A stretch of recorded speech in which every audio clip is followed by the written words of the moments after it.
ఇంటి బాధ్యతలు మానేసి నువ్వు దేవతార్చన చేసినా జపం చేసినా ఏం చేసినా ఉపయోగం లేదు మిత్రమా. ముందు ఇంటి బాధ్యతలు చేయాల్సిందే.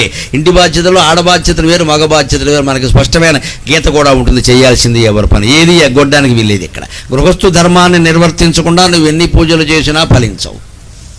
రమణ మహర్షి దగ్గరికి ఒక 30 ఏళ్ల అమ్మాయి వెళ్ళిందమ్మా. 30 ఏళ్ల స్త్రీ పెళ్ళయింది ఆవిడకి. అప్పటికే 4-5 ఏళ్ళు. ఆవిడకి బాగా భక్తి జ్ఞాన వైరాగ్యాలు. భర్తకి అవి లేవు. అది వేరే విషయం, ఎవరి మనసు వాళ్ళది. ఈయనకేముంది, ఈవిడితో సంసారం చేసి పిల్లల్ని కనాలని ఏదో ఉంది తాపం. పెళ్ళెందుకంటే చేసుకోవడం. ఈవిడికి అసలు ఆ భోగవాంఛ లేదు. ఆవిడ దృష్టి అంతా రమణ మహర్షి మీద ఉంది. జన్మాంతర సుకృతం అది. ఈ భర్త అంగీకరించడం.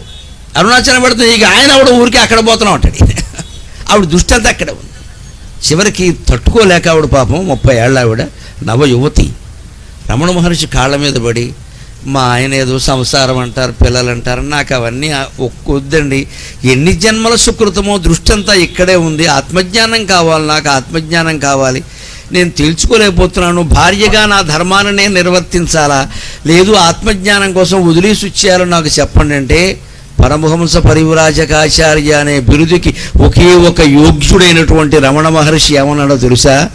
అమ్మా, మొహమాట పడకుండా చెబుతున్నా, నేనంటే పెళ్లి కాలేదు కాబట్టి ఇక్కడికి వచ్చాను. నువ్వు పెళ్లి చేసుకున్నావు, చచ్చినట్టు ఆయన కోరికలన్నీ తీర్చమని చెప్పాడు. ఎందుకు పెళ్లి చేసుకున్నావు? చేసుకున్నావు కదా, నీ ధర్మం చేయాలమ్మా. నీకు ఇష్టం ఉందా లేదా సమస్య కాదు అక్కడ.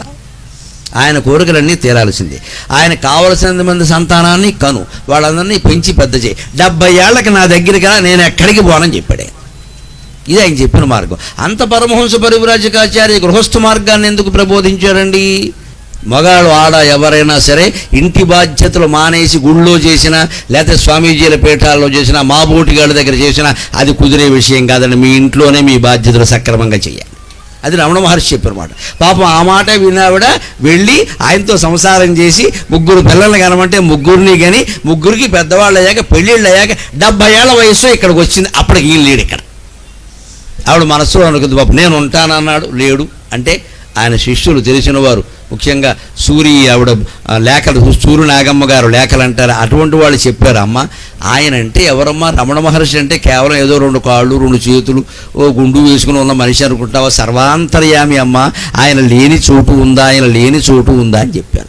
అలాగే ఆవిడ ప్రశాంతపడి మనస్సును సమాధానపరుచుకుని ఆ ఆశ్రమంలో అలాగే చివరి వయస్సు గడిపింది. ఆ భర్త, నీ ఇష్టం ఇంక బాగానే ఉంది, నేను ఎప్పటికే బలవంత పెట్టాను, నేను పిల్లలకి పెళ్ళిళ్ళు కూడా అయిపోయినాయి, ఇంక నీ ఇష్టం నువ్వు చూసుకో అని అనుమతి ఇచ్చాడు. పాపం భర్త అనుమతి లేకుండా, భార్య అనుమతి లేకుండా సన్యాసాశ్రమానికి వెళ్ళడానికి పురుషుడికి కానీ స్త్రీకి కానీ అవకాశం లేదండి. మన సంస్కృతిలో మేకు బిగింపులు ఎక్కువ.